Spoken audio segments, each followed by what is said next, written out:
All right, thanks, Brett. Thanks, Martha. And welcome to Hannity. This is a Fox News alert. We are live. We're on Capitol Hill. We're in the D.C. swamp. Moments ago, President Trump wrapped up yet another iconic, uplifting, patriotic State of the Union. Coming up, we have live reaction with the House Speaker, Mike Johnson.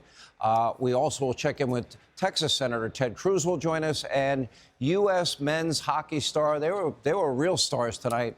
And Olympic champion Matthew Tkachuk of my Florida Panthers will be right here on set. But we begin this story, with the legacy media mob that will not tell you directly tonight from the president himself. Take a look. Our nation is back, bigger, better, richer, and stronger than ever before. After 4 years in which millions and millions of illegal aliens poured across our borders, totally unvetted and unchecked, we now have the strongest and most secure border in American history by far. The flow of deadly fentanyl across our border is down by a record 56% in 1 year. Last year, the murder rate saw its single largest decline in recorded history. This is the biggest decline, think of it, in recorded history, the lowest number in over 125 years. In 12 months, my administration has driven core inflation down to the lowest level in more than 5 years.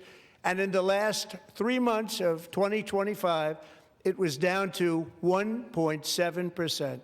Mortgage rates are the lowest in 4 years and falling fast, and the annual cost of a typical new mortgage is down almost $5,000 just since I took office. The stock market has set 53 all-time record highs since the election. Think of that, 1 year.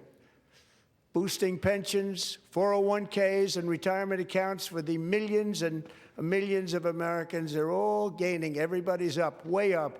We cut a record number of job-killing regulations, and in 1 year we have lifted 2.4 million Americans, a record, off of food stamps.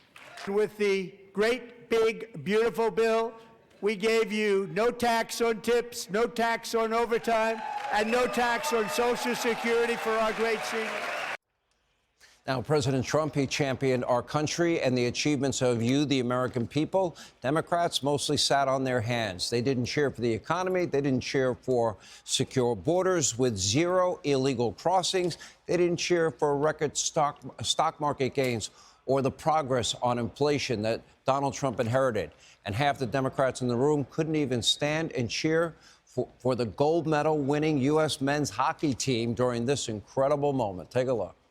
Country is winning again. In fact, we're winning so much that we really don't know what to do about it.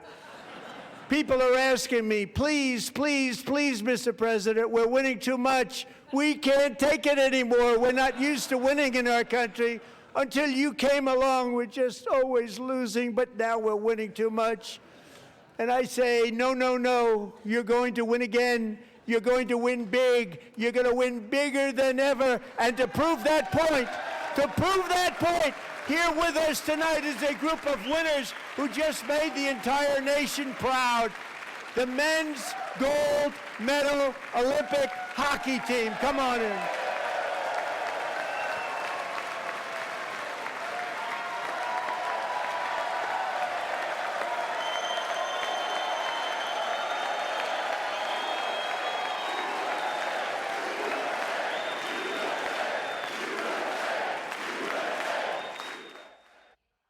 Now, clearly tonight was not about the Democratic Party. In fact, it wasn't about either party. Instead, President Trump delivered a glowing speech highlighting the triumphs, the struggles, the bravery of so many American people, including this young girl who survived a horrific car crash caused by a Biden-Harris illegal immigrant. Take a look at this moment. Lila Coleman was only 5 years old in June 2024 when a 18-wheel tractor trailer plowed into her stopped car traveling at 60 miles an hour or more.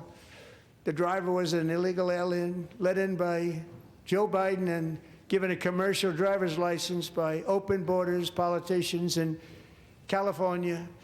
Doctors said Delilah would never be able to walk or talk, have a good life. She wouldn't even be able to eat again. But against all odds, she is now in the first grade learning to walk. And she's here this evening with her dad, Marcus, a fantastic man. Delilah, please, you are a great inspiration. Please stand up.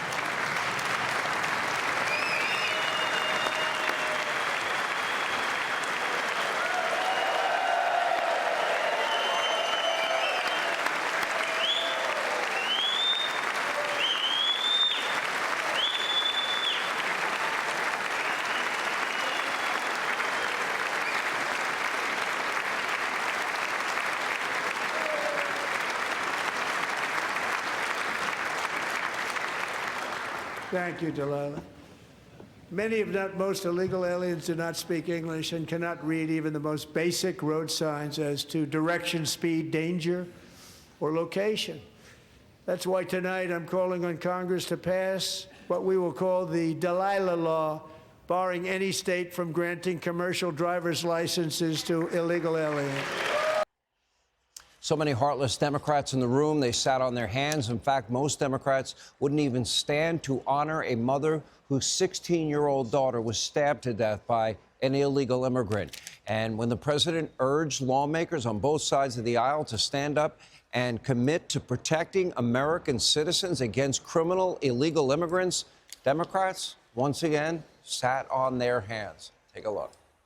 If you agree with this statement, then stand up and show your support. The first duty of the American government is to protect American citizens, not illegal aliens.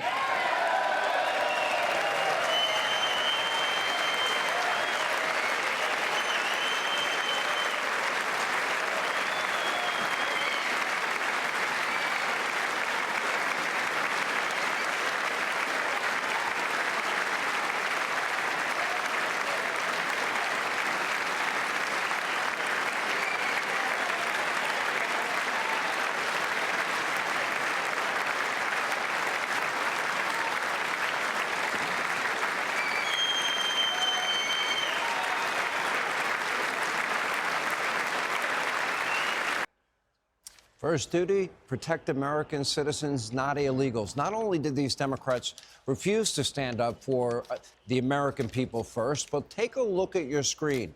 Two members of the squad, Congresswoman Omar, Congresswoman Tlaib, visibly seething with rage, shouting at the president from their chairs. By the way, take note right there that Congresswoman Tlaib wearing an F-ICE button.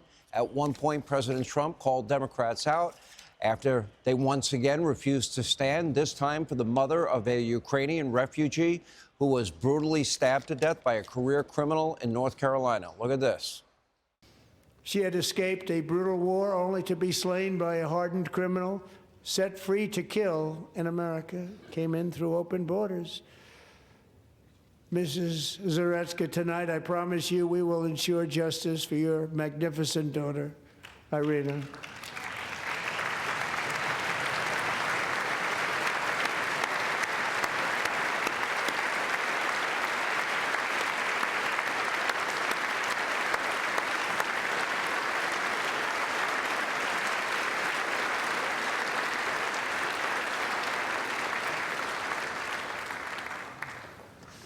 How do you not stand? How do you not stand? How do you not stand? No doubt that President Trump and the Democrats in that room are not going to agree on too many things, but how deranged do you have to be to sit on your hands when the president is honoring innocent victims and their families? You know, I said last year, the Democratic Party lost their heart, their conscience, and their soul when they didn't stand for the families of Lake and Riley and Jocelyn Nungary. Well, I can report tonight, Democrats are still a soulless party. Again, this speech was mostly about safety and security and prosperity of the American people. Democrats, they were outraged.